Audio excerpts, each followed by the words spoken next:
Assalamu alaikum wa rahmatullahi wa barakatuh. Are you spending precious time in the morning browsing social media, being unfocused and unproductive, or worst of all, sleeping? Most of us are guilty of these things every now and then. But in this video, I want to talk to you about how to design your mornings for maximum productivity and barakah as a student of knowledge. We will also look at how the salaf, the pious predecessors, spent their mornings.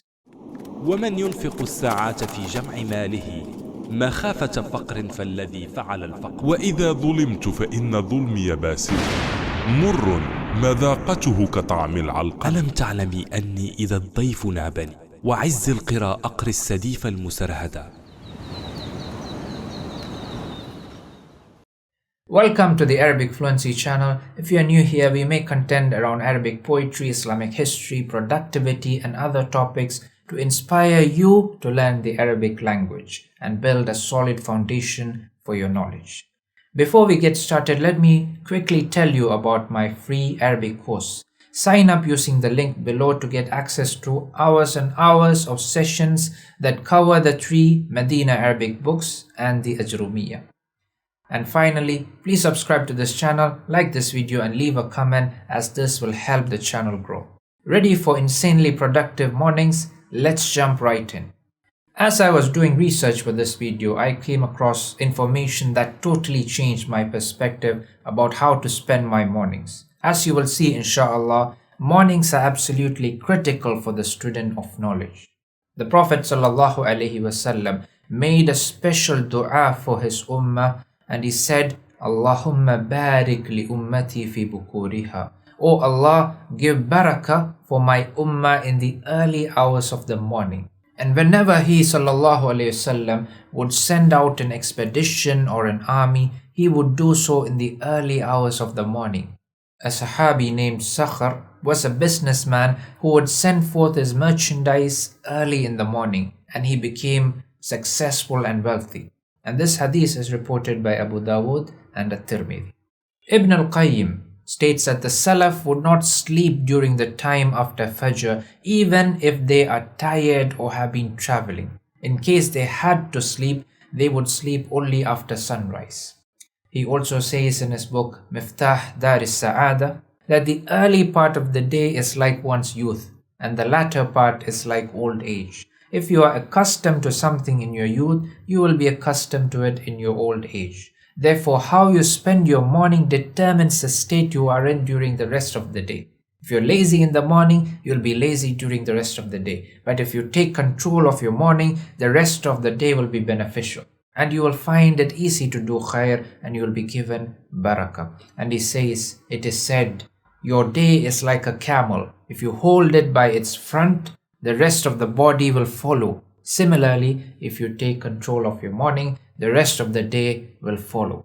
So how do we get the most out of our mornings? Here is my advice for you based on the sunnah and the lives of the salaf.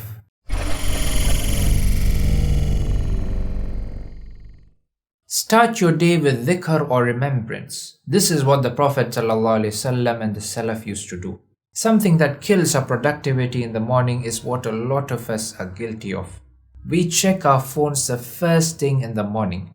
We go through our emails, social media and messages. This is something that is incredibly harmful.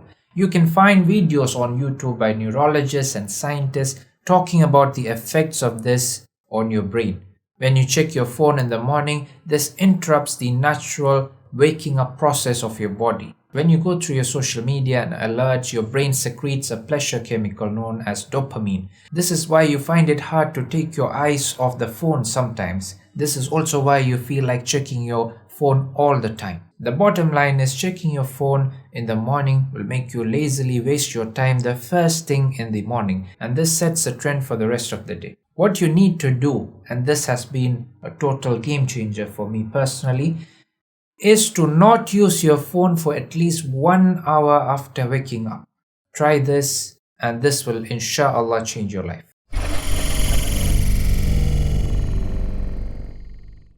Memorize and revise the Quran in the morning. Here's a pro tip. If you have a busy schedule and find it hard to memorize the Quran, early morning is your answer. Memorizing the Quran for just 20 minutes early in the morning is equal to doing it for an hour in the evening. By utilizing this time effectively for memorization, you can save much more time during the rest of the day to do other things. Furthermore, experienced teachers say that students who memorize after Fajr will have a stronger memorization of the Quran.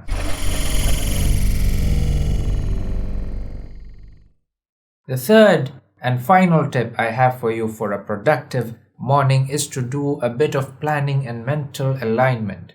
Umar radiallahu anhu said, حاسبوا أنفسكم قبل أن تحاسبوا وزنوها قبل أن توزنوا فإنه أهون عليكم في الحساب غدا أن تحاسبوا أنفسكم اليوم. Hold yourself accountable before you are held accountable, and measure yourself before you are measured. For verily it is easier for you to take account of yourself today before being held accountable tomorrow. Try to track important daily habits like your Fajr Salah, your Quran memorization, your Arabic study sessions, etc., as this will help you become more consistent, inshallah. Also, I like to have a 5-year plan with very few but important goals written down. I use a great app called Notion to keep track of my progress for these goals and have a bird's eye view over it. If you want to know more about the setup, let me know in the comments, and inshallah I will share a video in the future. I hope these tips have been beneficial for you and that it will help you design a productive morning routine filled with barakah. Inshallah, I will see you in the next video. Assalamu alaikum wa rahmatullahi wa barakatuh.